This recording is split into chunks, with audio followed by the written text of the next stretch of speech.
The law above will take you down. Only shooting stars break the mold.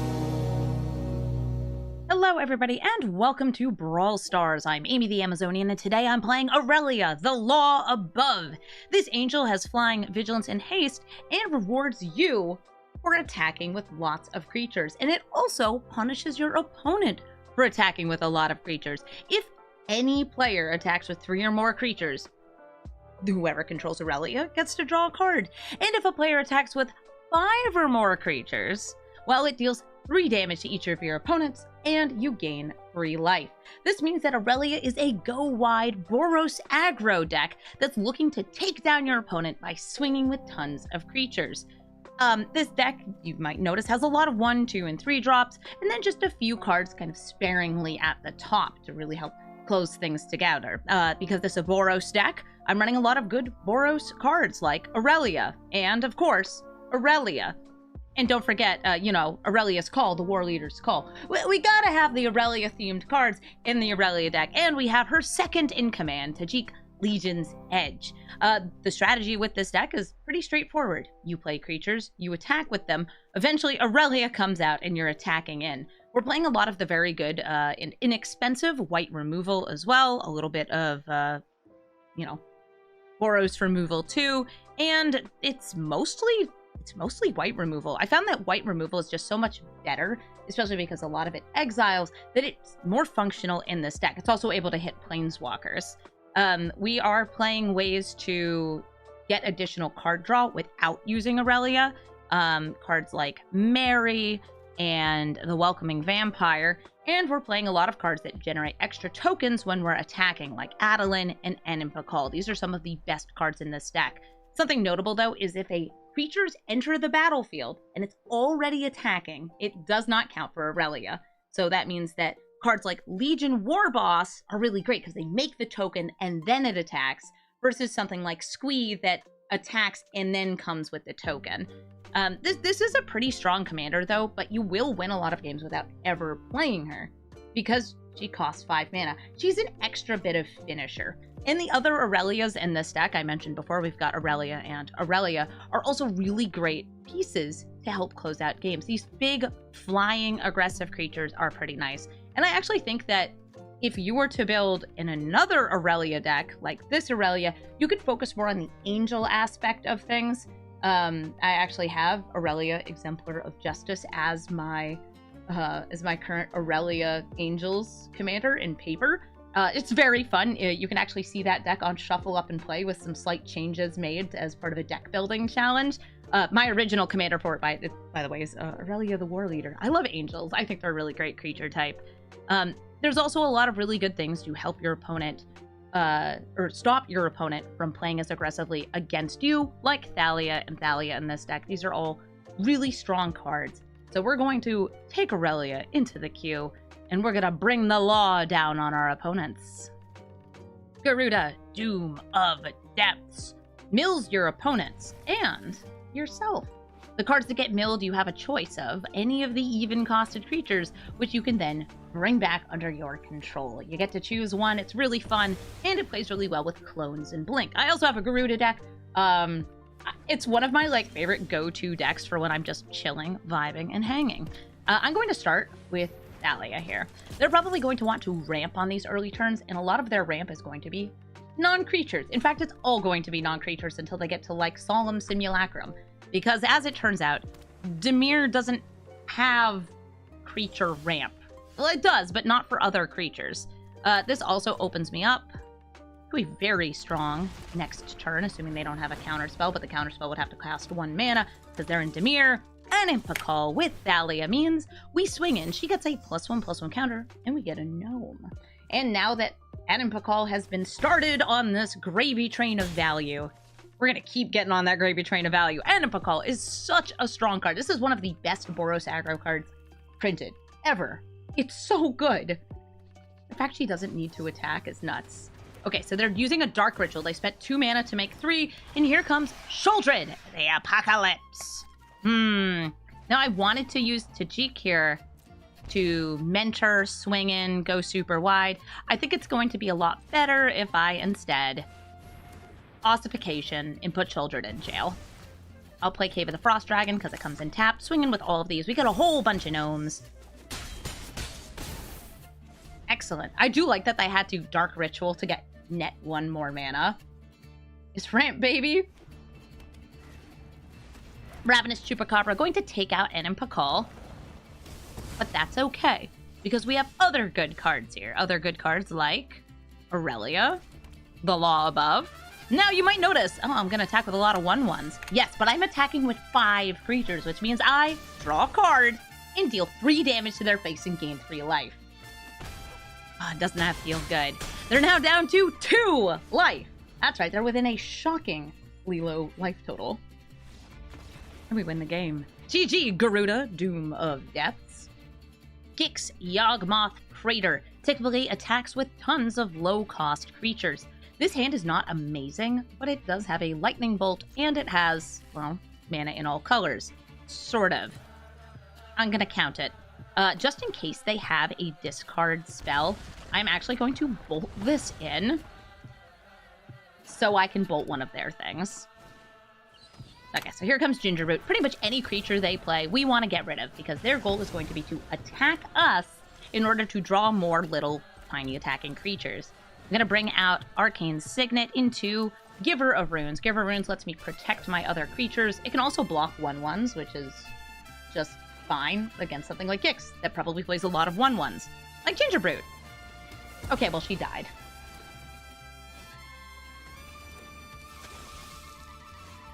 That's okay. There's a Vampire of the Dire Moon. I think we should save Loran, so I'm going to decide if I want to do this at instant or sorcery speed. I'm going to just do this all right now. I will use the Virtue of Loyalty, and then bring out the Dauntless Bodyguard so I can protect it. This does have, like, I can do this at instant speed, but doing it at instant speed has the downside of then I can't protect it. And trust me, I'm making trades. But who am I trading? I'll just trade the Dauntless Bodyguard. Ooh, a Legion's Landing.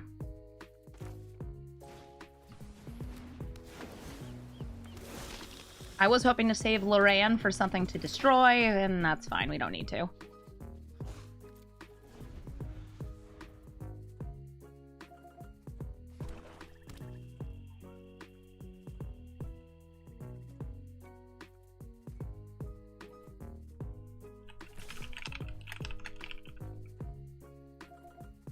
Swinging in. Do I want to let them draw a card? I would like to flip this next turn so I can play these.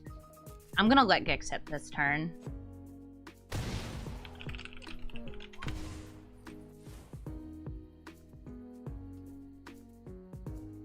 They paid a life, drew a card. This sleep is pretty cool. I will go to combat, and I'm going to swing with all 3 of these. I, by the way, did put a lot of cards into this deck that care about attacking with 3 or more creatures, just because I felt it was thematic. And Virtue of Loyalty, since Aurelia has haste, we definitely don't need to play her here. And this is an enchantment. Black is pretty bad at dealing with enchantments, so hoping that this does some work. Because their deck is already, I will say, built around card advantage, I might tap Loran. Okay, I am going to tap Loran.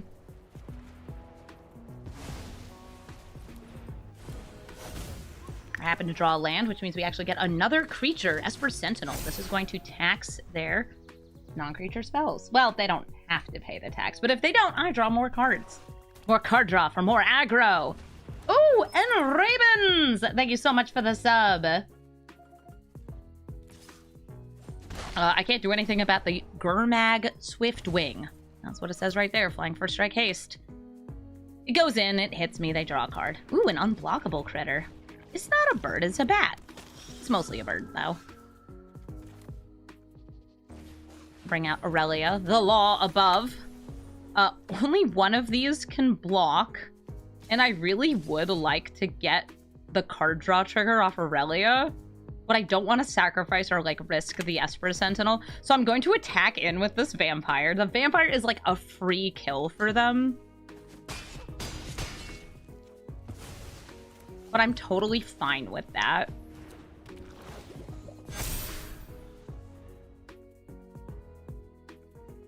Aurelia with her vigilant self, able to block, able to attack, ready to draw me cards. They also had enough mana that I think if I just swung in with the Knight and Aurelia, they may have actually traded with Gix since they had enough mana to play him again. This is unblockable. It also can't block, so sweet. Card draw. Card draw, though, that will come at the cost of 1 life. Graveyard Trespasser. Going to drain me for a life by exiling a creature from a graveyard. Iawoo. Ow. Good a woo.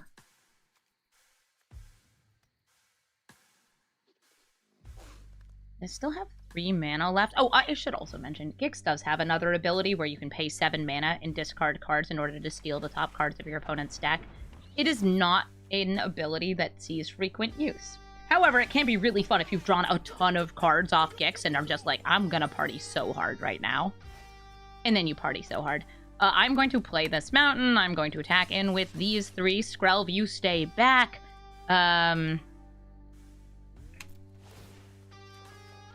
Seeing what I got this. I'm going to pay 1. I'm going to make the Esper Sentinel unblockable by black creatures. Remember, these will both untap thanks to the virtue of loyalty.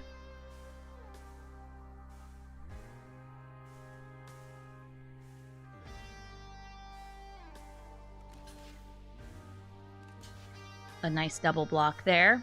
I think it's more important to kill the Graveyard Trespasser than Gix. But we are marking an extra damage here. This was 4. And I can finish off Gix with a little Giuseppe. And now I can either make a 1/1 vampire with lifelink, or I can just play the Bonecrusher Giant. I'll just play the Bonecrusher Giant. I mean, I've got it. May as well. They'll untap.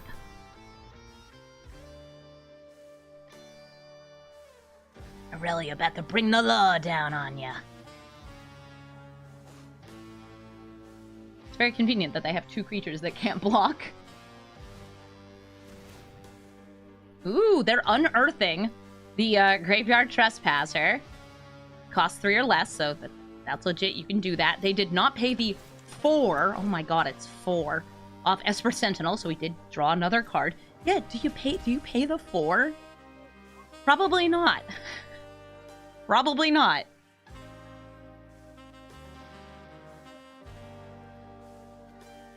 Nice, nice, nice.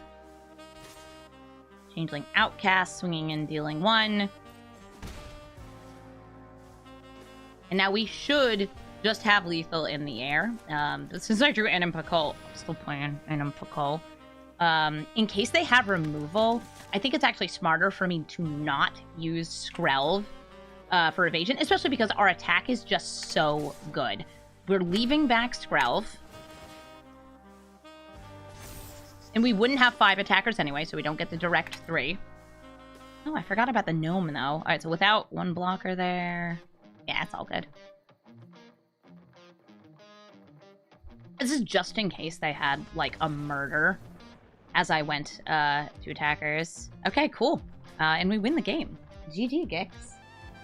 Narset, Enlightened Master. The best card in my deck against their deck is probably Boromir, which prevents them from casting things for free.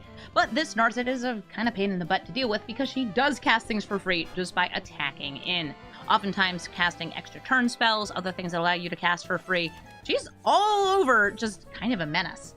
And if you're wondering, do I have any way to get through the Hexproof in this deck? Not really. We just kind of have to go under her. She costs many manas, and we attack for even less manas. Yeah, I'm out here with, like, targeting abilities. I think Redan is also pretty helpful. Thalia's okay, too. Just taxing these large spells, making it so you do have to pay something for them. Am I double fisting a coffee and a Diet Coke? Diet Coke? That's in hand number 1 over here. Coffee. That's always the goods. And, chicken broth.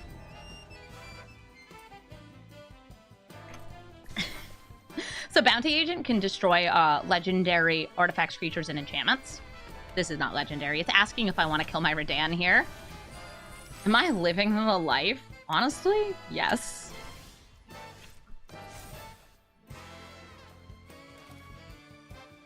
I could just play this. I think we go for Invasion of Gobakan. See what's in their hand. Show me your secrets. What's holding up? What's holding up here? All right, they got Dispute, Pact, Chandra. All of these are already getting taxed except for these ones. So I'm gonna go for the Pact. And then I'm going to invest in my creatures by flipping over the Invasion of Gobakan. This can help protect my creatures, and it's also going to give them +1/+1 counters because they attacked this turn. It's the fabled Triple Fest. My throat is kind of sore from partying so hard for my birthday and also at MagicCon. If only this was non-targeting. Target! I have a target creature. Boo!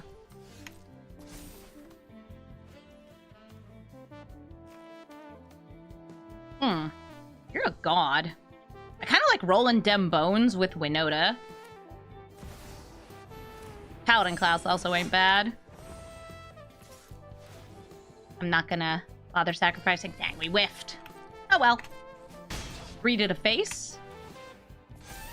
And as we mentioned before, her ability is being impacted by Redan, so they would have to kill her first. Pact is now a bad counterspell. Yeah, you've got to pay 2 to cast it, and then 5 the next turn. It's regular. I wonder if they'll go for Chandra to do something first? Something really frustrating is that Bounty Agent doesn't kill Planeswalkers. This card came out right before War of the Spark, and to me it was so infuriating. That's like, why can't you kill Planeswalkers? It's ridiculous. And it's like, oh, you just attack them. Y'all not remember Oko? Alright, so they got Swords to Plowshares and Big Score. The Swords to Plowshares, that's going to be, I think, an easy hit. So what we're going to do is we're going to sacrifice our Light Shield Array, making our creatures hexproof and indestructible.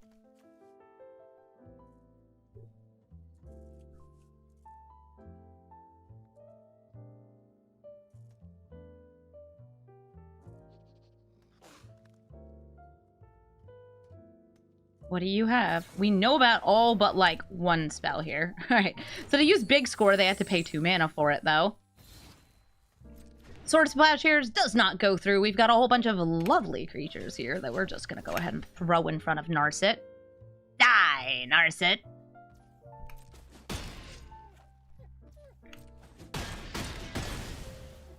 Oh, they might just follow up with the board wipe. Who knows? Oh, good, my turn.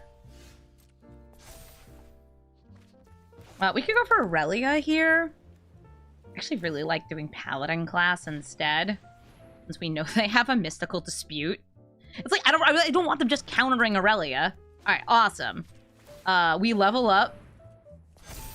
And let's see what Winota gets for us this time. Oh, we're swinging for so much damage. Ooh, wait a minute. 5 plus 5 plus 4 plus 4? That's a lethal swing! Get out of here, Narset! Etali, Primal Conqueror. I have an okay hand here. It's very white up until it isn't. But Etali is going to be a tricky card for us to play against without being super aggressive. I actually think that this hand is fine, though, because ideally we're going to be destroying a turn 2 piece of ramp that is an artifact or enchantment using Loran, something like Arcane Signet. Sounds good. We're also going to throw down Paladin class, you know, just going to declare ourselves as the righteous early on. And, ooh, look at that.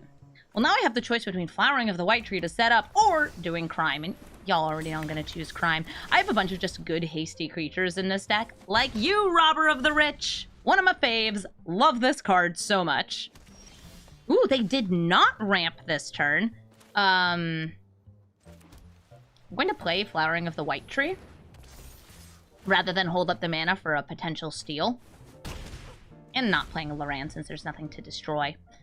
Flowering the White Tree is going to protect our legends. It's going to buff all our creatures. It's just so good.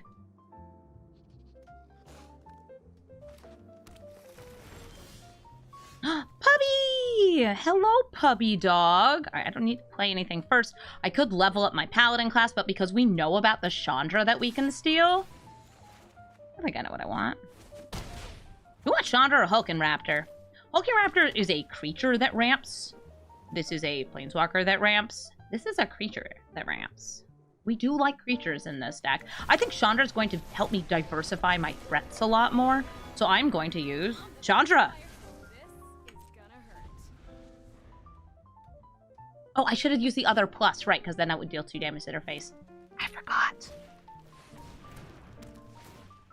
I get 2 more lands.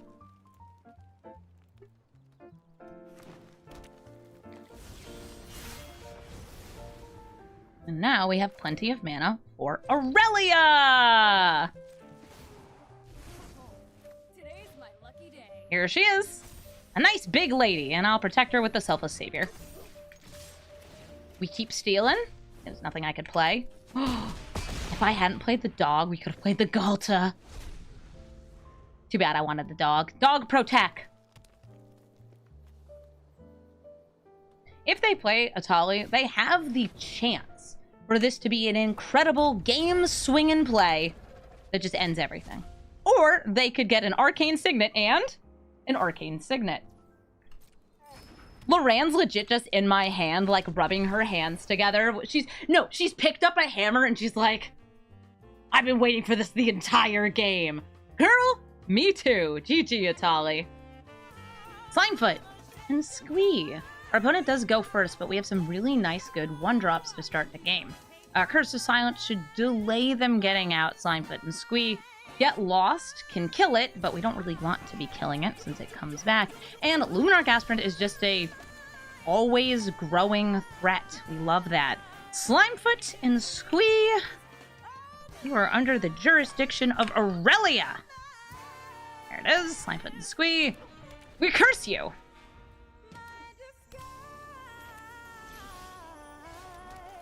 Still only white mana in hand. That's fine.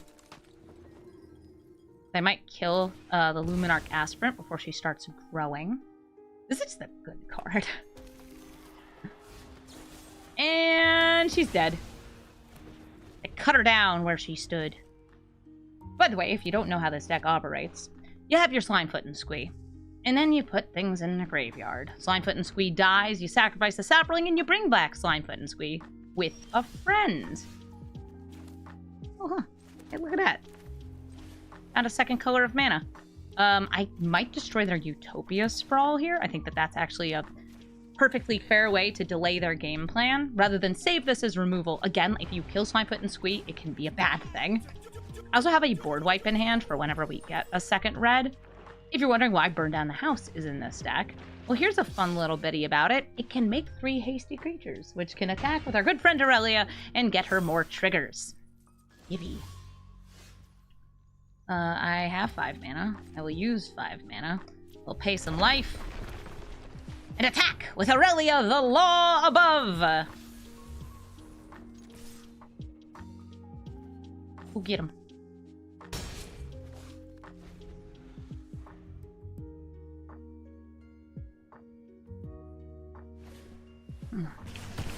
Ah, she's dead.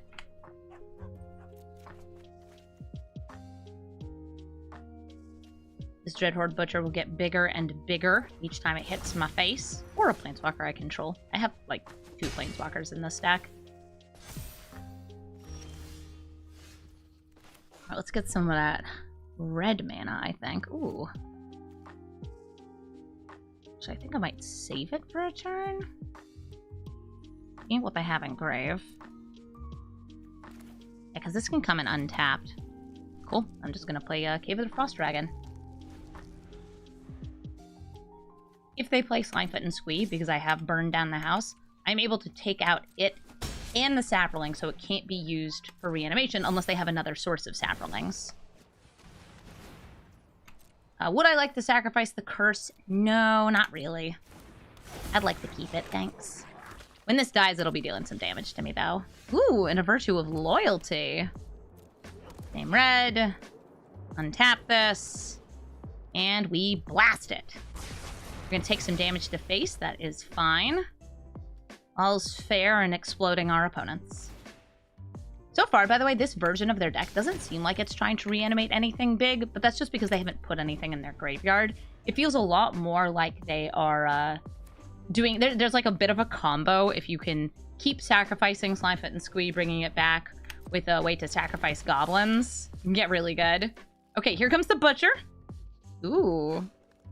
Is the Cottage also coming at me? The Cottage needs to go.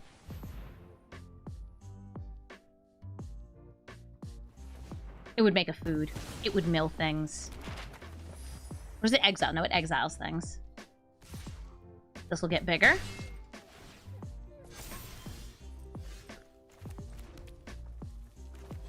I'm just gonna do this. Virtue of Loyalty.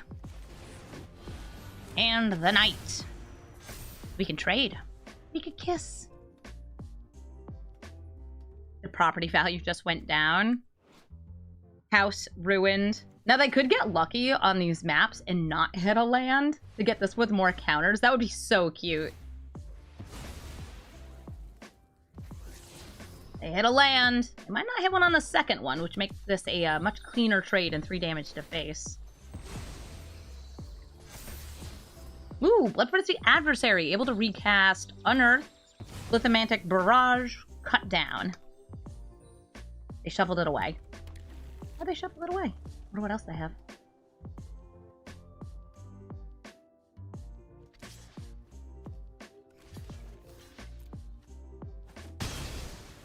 What have we kissed under the Virtue of Loyalty? What if? I'm down to 8 life. They're still at 20. They're besidering my Virtue. That's smart. I'll just grab... Do we already have our Shock in? I can grab our Shock. Have it enter tap. I don't need to pay 2 life. Maximum fixing. Oh! And 3 more damage to my face! They want to be aggressive. Be aggressive. So, I think Aurelia is totally fine here, but I like getting down something that's going to just build up some value for me. So I'm going to play the Eternal Wanderer. She functions as a board wipe. She functions as a blink! And she can also just spit out Samurai. These are really great attacking creatures. Ooh, a Decadent Dragon. They're going to steal the top 2 cards of my deck. One of them was a Sundown Pass. They're using that to cast the Decadent Dragon. Aurelia, but bigger. She's got that beautiful, beautiful Vigilance. And now she also has Ward 1.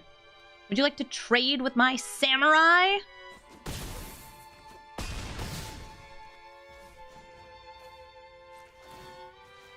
I'm going to actually exile that temporarily. Since I'm only at 5 life, I'm just playing it safe. It'll come back. Oh, the cards they stole were both lands. Murderous Rider as a creature, as a blocker. I wonder if they meant to use that to kill. Maybe. Maybe. Sometimes we misclick. GG, Slimefoot and Squee. Vorinclex with Reach. Vorinclex with Reach is actually a very tricky commander for us because you can just completely block Aurelia and most other things in our deck. I don't have any super aggressive creatures here, but I can make my opponent's creatures come in tapped, allowing me for a few more attacks in. And we have some really great 3-drops in here. We have some that act as removal. We have some that act as card draw. We have some that act as just super aggro. I'll just keep playing these, though, and see what they play. They have 3 mana, 4 now, going into the next turn. That Vorinclex might be coming out very early. I may be forced to use the Skyclave Apparition on this. By the way, the Cavern of Souls in this deck, you can use to name Angel, but oftentimes you want to name Human, because there's actually way more humans in the deck than angels. I really don't want them to have 5 mana next turn, so I'm going to use Skyclave Apparition to exile Wolf Willow Haven. I feel like they have another piece of ramp, though. Maybe like a Roiling Regrowth.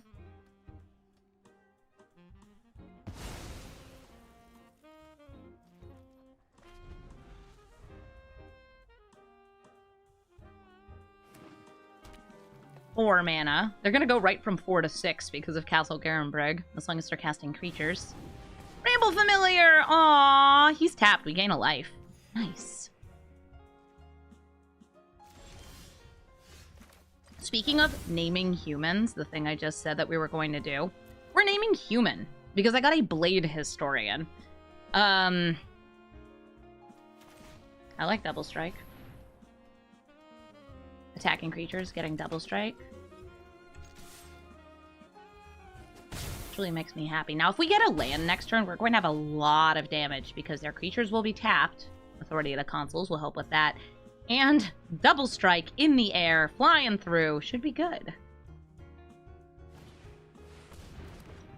Instead, they're playing the Hulking Raptor. This will make them some extra green mana at the start of their next turn. They might have a fight spell or a bite spell.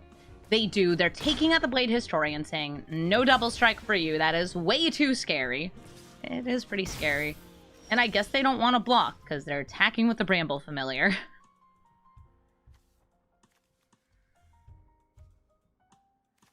Bone Crusher Giant, I can take out this Bramble Familiar, but I don't actually think that makes much of a difference here. I think it will be better for me to just start going a little bit wider. I'm going to play Adeline, Resplendent Cathar, swing in. As we attack and we get an extra token. Just a guy with a pumpkin. He's just like, yay, look at my pumpkin! I carved it myself. I put too many candles on it. Help, it's dripping hot wax all over me. I'm not into this. Somebody help him. Ooh, Rishkar's Expertise draws them 5 cards, lets them cast something that costs 5 or less from their hand. What beautiful thing gets cast? Nissa! Who makes their mountain, or their forest tap for 2 mana. That one. Nissa who shakes my world. They still have 5 mana here if they want to cast, just as an example, Vorinclex.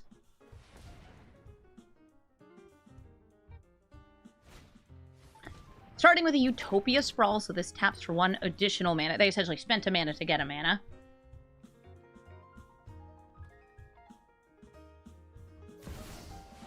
Oh, and they're going for the Gargaroth. Now, it might be tapped this turn, but this is a really great card for them to have. Still have 2 mana. Armored Scrap Gorger does come in tapped. When this attacks in or blocks, they can draw cards, make beasts, and gain life. Yikes! I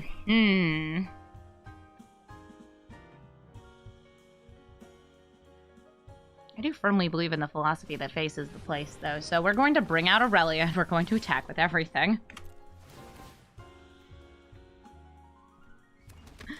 Go get him, sweaties! Trading the Raptor for Adeline, considering maybe instead getting that free block on the Apparition. Yeah, Elder Gargaroth, by the way, just like this guy, the 6/6 with reach for 5 mana. Oh, man. How dare you? So they have a lot of damage on me. They also have a lot of mana. They may actually have enough to play Vorinclex and then flip him over to get the Saga to get even more creatures into play. The Gargaroth can freely attack in, so they can choose to gain life or maybe make extra blockers.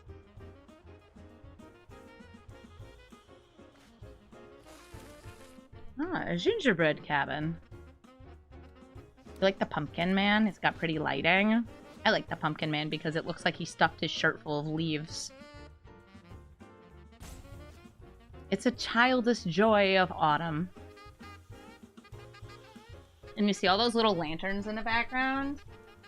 These Wizards of the Coast actually had sent me a similar one when that set came out. Aren't these cool?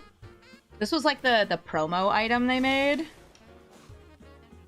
It has the set symbol on it, though, instead of the, like, Cathar symbol.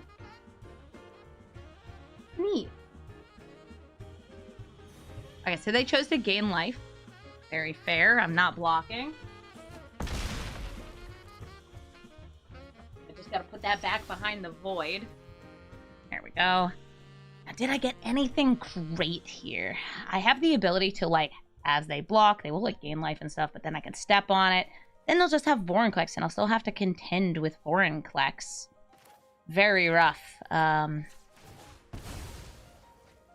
Just gonna crack this open now while I'm thinking about it, grabbing myself a plains, and eyeing what I have in hand. I could try to get removal here.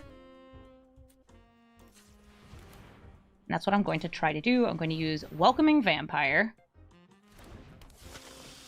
to welcome the Usher.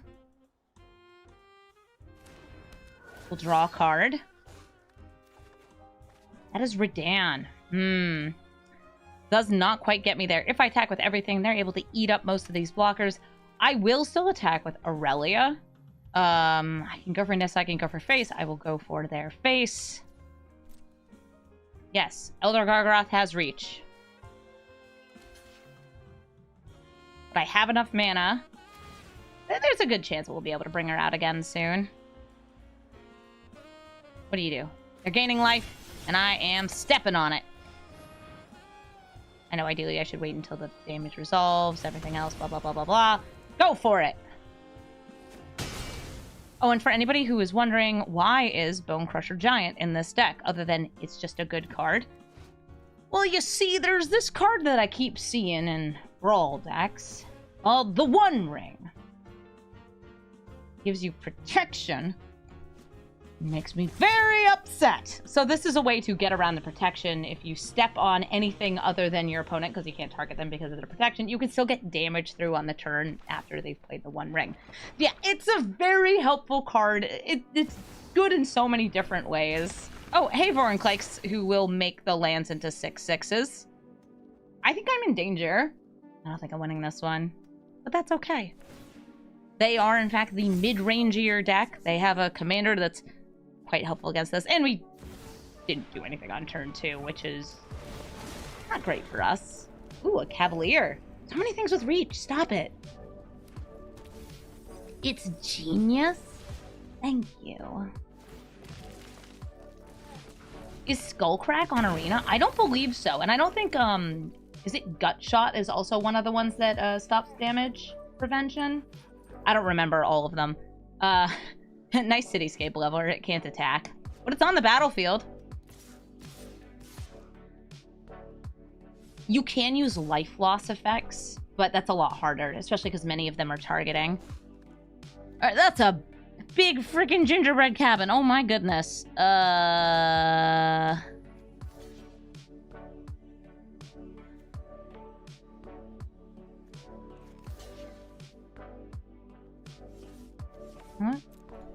Take it.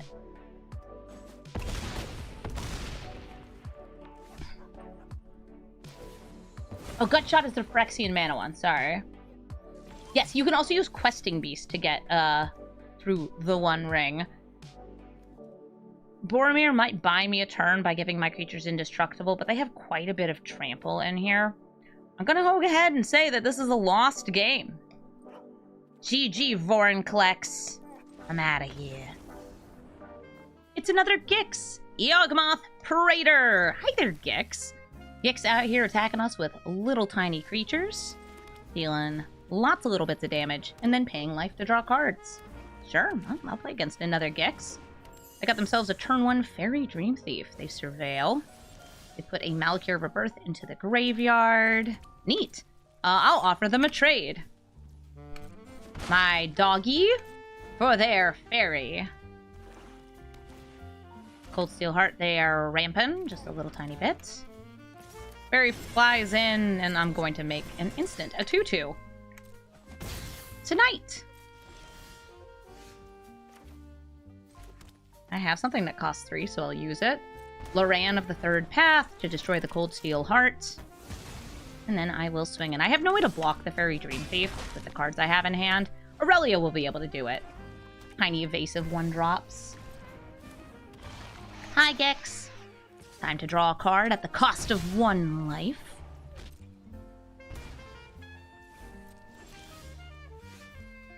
a Boromir.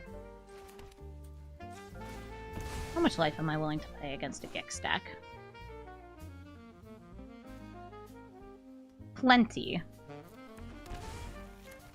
Now, who are we sacrificing here? It's gonna be the Knight. I'm going to attack with this Knight token to get Winota's trigger. Oh, cool. Tajik.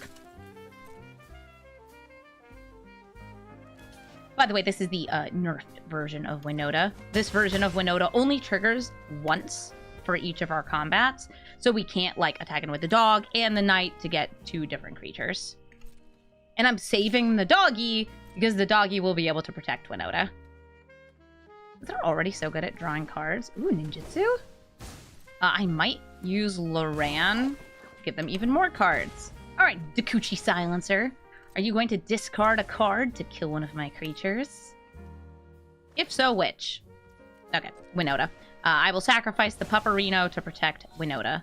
Now I only have humans to attack in with. Uh-oh, thinksies. Hey, I have the Eternal Wanderer and Boromir. Yeah, you're gonna hit the Eternal Wanderer, right? Oh, Boromir.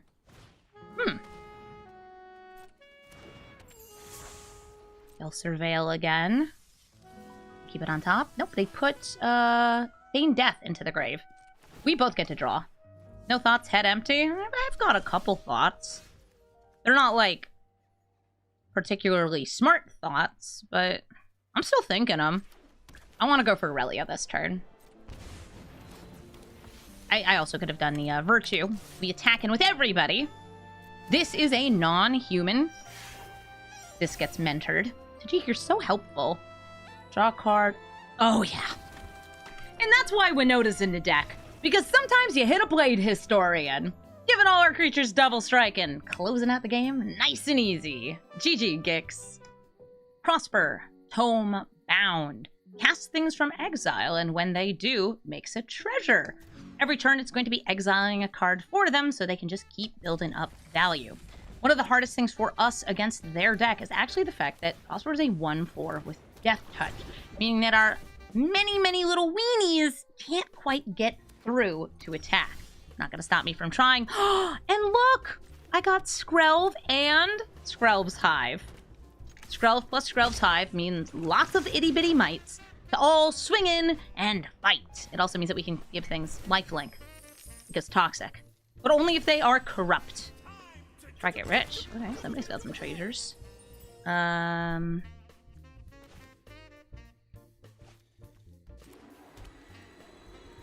I feel like mentoring Skrelv? Yeah, I do. I think Skrelv deserves to learn.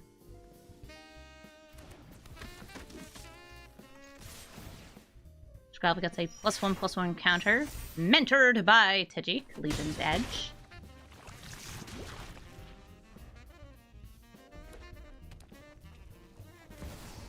And now here comes Prosper!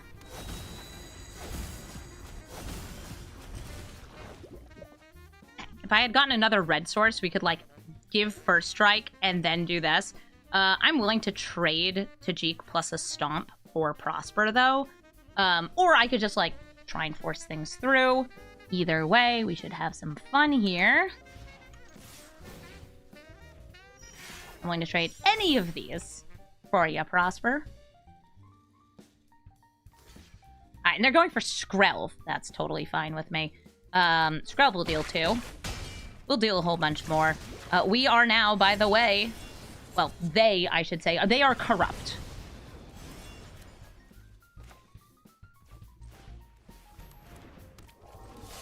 Red, please. And we scry. Bloodstained Mire. I don't want a 6 to land since I can already play Aurelia next turn. And, oh my gosh, imagine getting to attack with things. All of these things. Hi, Chandra. Chandra, if you want to use your -2 ability, it has to be on Tajik. It will not work on anybody else. Okay, they're not doing that. If you would like to use your Virtue of Courage on anything, it has to be on Tajik. Alright, so they know. Some people don't. And that's always awkward. Have an Aurelia. 1, 2, 3, 4, 5, 6, 7, 8, 9 damage if we attack their face. I will just direct a little bit over here at Chandra. A lot of people mess that up. So when Tajik's out, you can only deal non-combat damage to him. Don't need me anymore. But it gets messed up. A lot of people don't know, because reading the cards explains the cards, something like that. They got a Spike Field Hazard. They could play that as land or use it to kill the Usher, but I'm pretty sure we just have lethal here. GG Prosper. Tatyova Benthic Druid. Landfall, gain a life, draw a card, one of the strongest uncommons printed. And hopefully one that we can go under. They're going to be ramping a lot. They probably have some good counter spells as well. And I've got some really nice 1 and 2 drops in hand to go under them. I actually think that Captain Everheart specifically could be really nice against them, since they'll be drawing cards and we can tax those cards. But I'm going to start with Rahilda. I'm not going to tack in because it's a goose. Rahilda can steal. Rahilda do crime.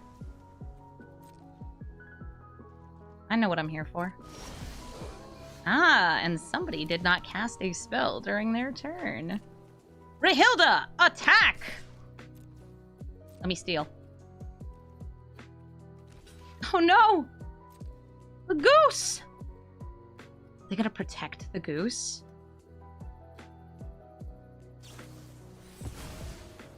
Nope, they're just going to use it for mana.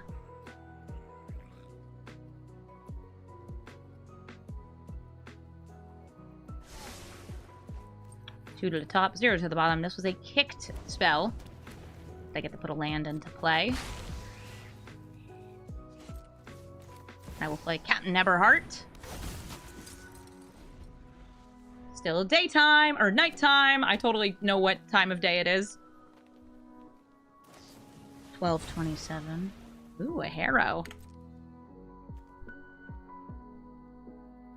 Always important to make sure you don't get your Harrows countered, reprieved, or otherwise dealt with.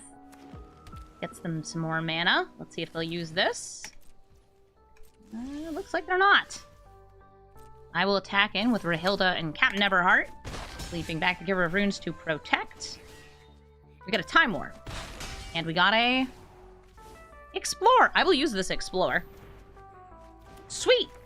A land! Bounty Agent?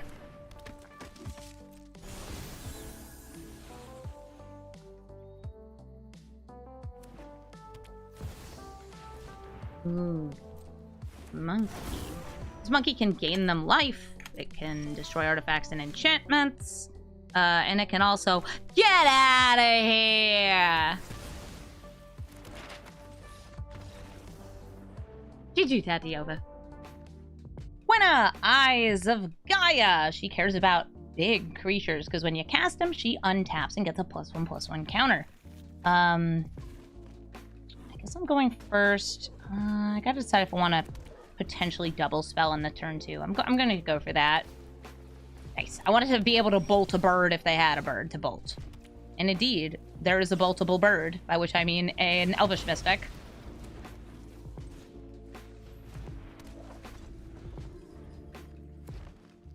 Two mana and an Explore.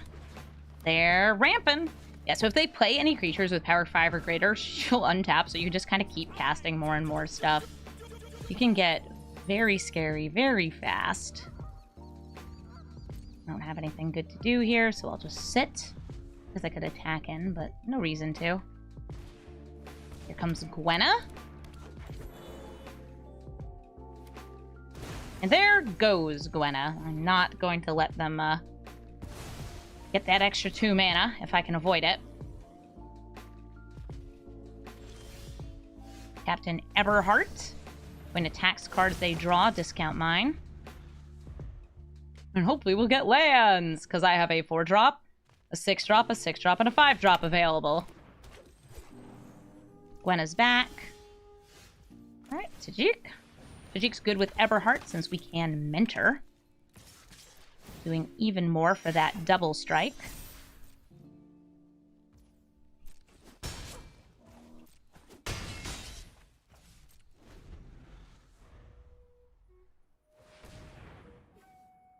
Two mana generated.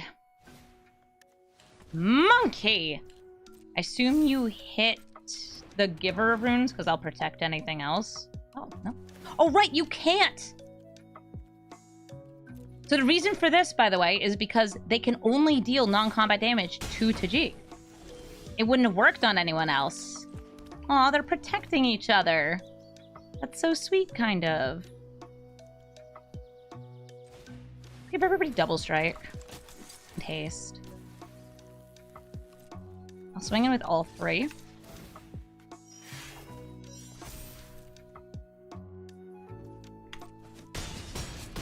And they know we can protect. They're down to 2 life.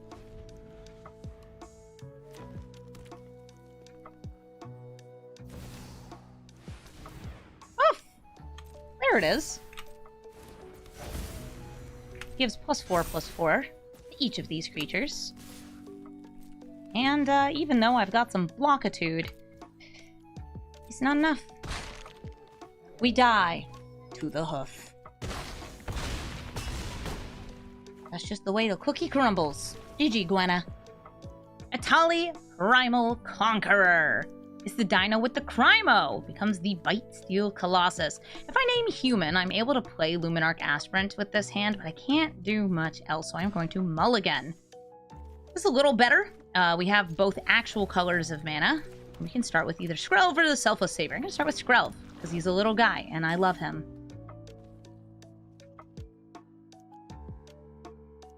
Just look at him. Look at him! I attack! For 1! Get poisoned. Bounty Agent will be able to kill some legends. Whether those are artifacts, creatures, or enchantments, it does not matter. And you have played Ramp. I'm going to do Ossification on the Menagerie Curator. And we do not protect, we only attack. Bounty Agent, by the way, is constantly asking me, do I want to kill Skrelv? No, sweetie. I don't want you to kill yourself to kill Skrelv. Got another Mana Dork. We could go Flowering of the White Tree for more damage, or Thalia for some big old tappin'-slappins. Thalia it is! I don't think they'll trade with Skrelv, but if they want to, they can. It's a bug? It's a mite. Interestingly enough, they did not make these insects or spiders. They made them mites. Arachnid is not a super type. And I guess they have 8 legs? I guess that's a leg. I don't really know what that is. Wow, there's a lot of creature-based ramp. Well, at least it's tapped. Flowering of the White Tree. Deal our damage where we can. They'll be able to play Etali next turn. I can kill Etali with the Bounty Agent. But at least it can't block. Oh wait, it can't block anyway. Thanks, Thalia. Love you, Thalia. From me, they got Wandering Emperor. From them, they got Mind Stone. So they will be able to exile one of these. And since I have a dinosaur, this is now a 3/3. Arachnids are not insects. Yes, that's why I'm saying there's no arachnid super type. If you didn't understand what I was saying.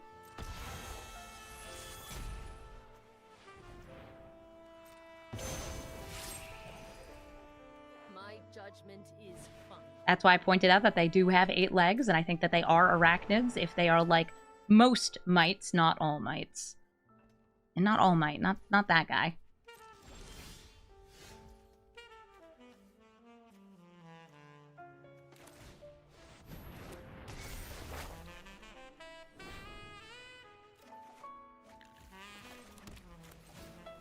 Get down our Selfless Savior.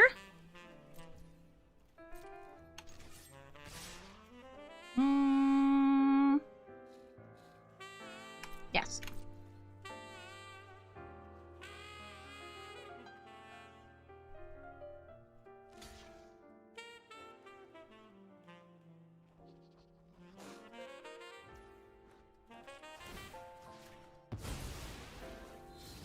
I'm protecting my Bounty Agent. See you later. Though I think I might be sacrificing it anyway.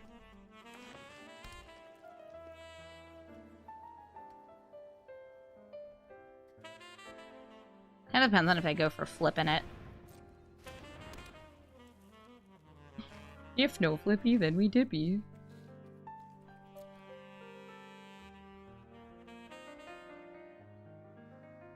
One, two, three, 4, 5, 6, 7, 8, 9 if it's for creature stuff.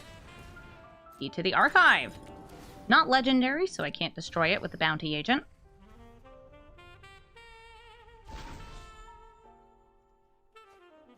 Oh, they do not want the Day of Judgment.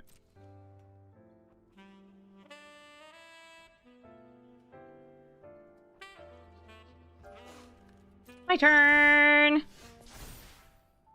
I may discard a card. I guess I could grab the dog. I don't really think I want to, though. I'm trying to decide if I want to go for Aurelia. The Virtue. I like the Virtue here because it lets me do this.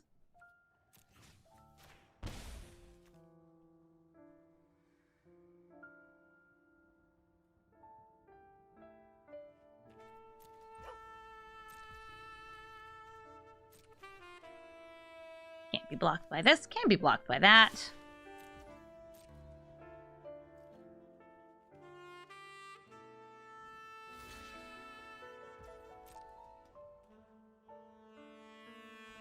Ooh, is something else happening here? Soganzan, that just makes a couple little guys.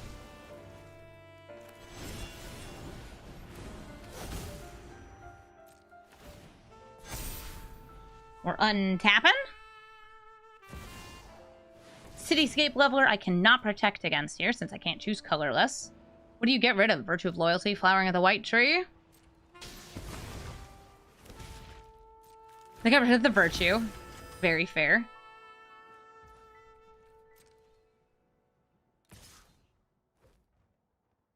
They could have traded with a triple block. They could have done a triple block. They chose not to. I will take 7.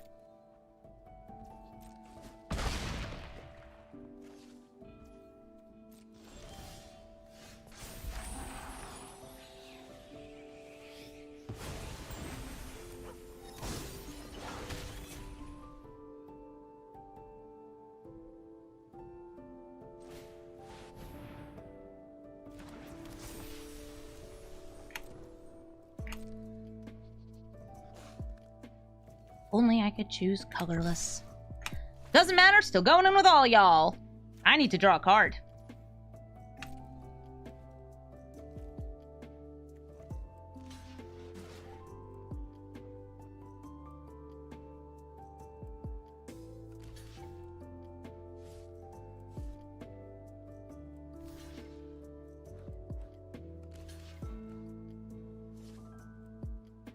They're thinking about it. We'll kill Etali. They'll be able to cast it again.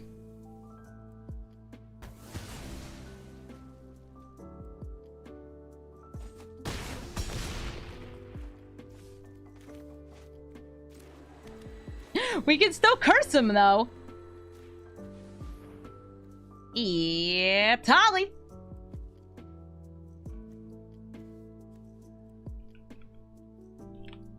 Primal Conqueror. Gotta make sure we get the right one, since you can technically say the backside by accident. They have plenty of mana, though. Taps for 3, taps for 2, taps for 2. They blast Aurelia here.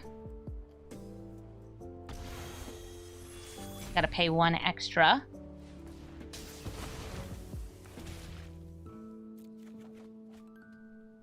But I think y'all know I'm planning to end this game with Burn Down the House. Making some 1/1 devils that still deal damage if they die. It's hard to avoid killing them. Right now, I don't see any life gain. Oh, I don't like that. I also have the Cave of the Frost Dragon. I think this is safer, so we're going to go for a bunch of 1/1 devils. Why did you not play your commander?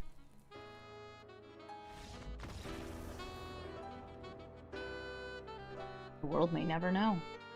GG.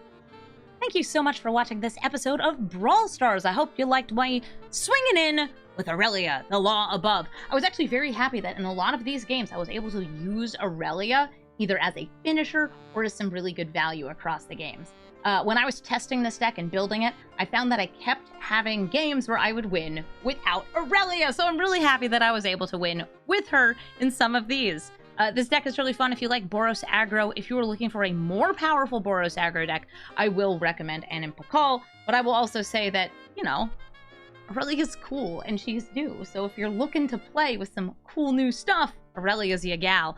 I also think that even though Winota is nerfed in Historic Brawl, she's still a pretty fun commander if you're looking for some Boros, go wide, hit hard, get some humans into play. If you're looking for the deck list, it is in the description of the video. And if you'd like to suggest a commander for me to build, you can do so in the comments section. Also, please just leave comments. They're really good for my video's performance. Apparently, the more people who like the video, subscribe to my channel, and leave comments, the better my channel appears to YouTube's eyes. Yes, the like, comment, and subscribe thing is real. It's wild. Some of the other commanders that people have requested that I build include cards like Neith, and Jorel, and Teysa, the Goshen Tai, Koth, Tazri and Zerda, Yarrick, Dina, and Tovalor. So hopefully we'll get to some of those soon. I have a big list, so if I didn't name yours there, don't worry.